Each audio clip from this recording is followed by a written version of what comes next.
In 2021, I'm gonna go for trends. No, wait. I'm gonna finally start Evergreen designs. Actually, no, I want money. Trends it is. If you've ever thought this, you are in the same boat as so many people. What do you choose?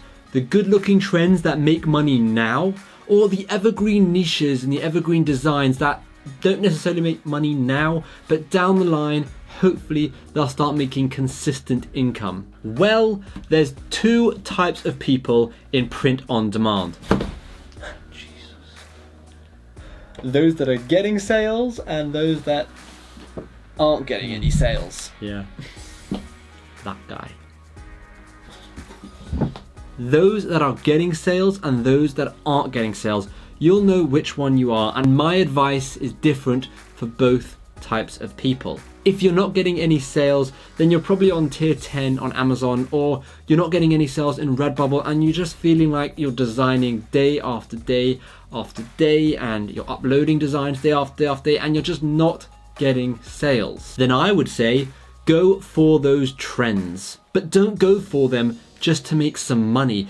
Go for them just to get out of tier 10. Go for them just to get your foot in the door on Redbubble and start getting some sales coming in. Those are the right reasons to go for them. If you're just going to try and go for them just to make as much money as you possibly can, then you have the wrong mentality and it's not helpful.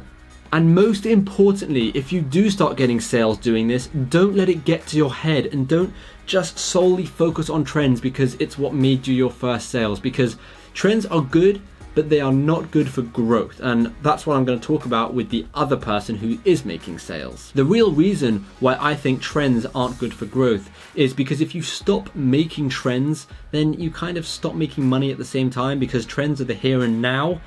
And if you're not continuously updating your designs with the here and now, no one's going to buy a design that was trending like 3 weeks ago, right? They're going to want to buy a design that's trending now. So that's my gripe, I would say, with trends, is that they just don't last.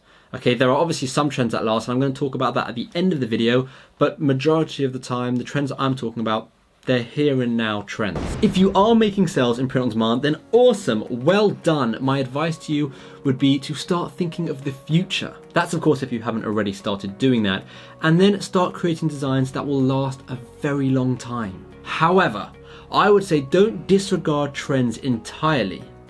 Just don't focus on trends. Of course, if something is coming up like Valentine's Day or something like that, then 100% make designs for that time, right?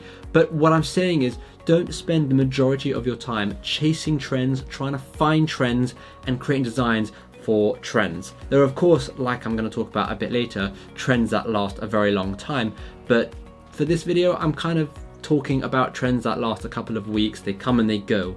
So what I'm saying is, if you're in this position where you're getting sales, don't spend all of your time focusing on the here and now trends, because you're in a unique position where you can start looking to the future and start building and start planning on how to build your business to the next level. Maybe that's creating your own Shopify store or getting in contact with your own suppliers so that you can get cheaper base prices, better quality, faster shipping, and run the narrative yourself. If that's something, you're aspiring to do, if you're getting sales, then you can start planning for that, because that is the next step. What I'm saying is don't stagnate. Don't just stay how you're doing because you're making sales. Always look and plan for the future to see how you can grow even more. It's always good to diversify your income, and by, doing it through lots of different websites, whether it's Redbubble, Amazon, and hopefully down the line, your own website, because by diversifying your income, you're protecting yourself from potential failure. And as well as that, you're making more money. So it's a win-win. Now, if you have the designs already, it's as simple as just uploading to the new platform. I know, of course, there are many other complications that go with it, but that's very normal for starting a business. There are always complications when starting a business, okay? So don't let that scare you, because it's just very normal. And who knows, maybe by the end of 2021, you can have your own website thriving with tons of designs, making a whole bunch of money for you. That would be the dream. I want to add as well, just before I end, there are also evergreen trends. And this is what I was talking about slightly earlier in the video. For example, these gaming t-shirts, there is no reason why they wouldn't sell in a year's time, in 2 years' time. They're trending now just because they are, on Amazon and Redbubble or whatever.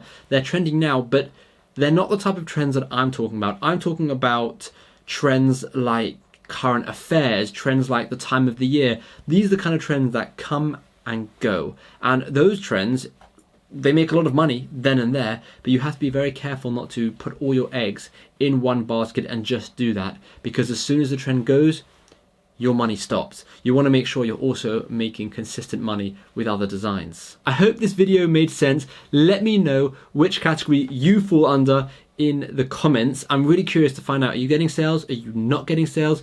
What do you want to do better in the year of 2021 to try and get sales? Thank you so much for watching. I hope you enjoyed, and I'm looking forward to seeing you in the next video.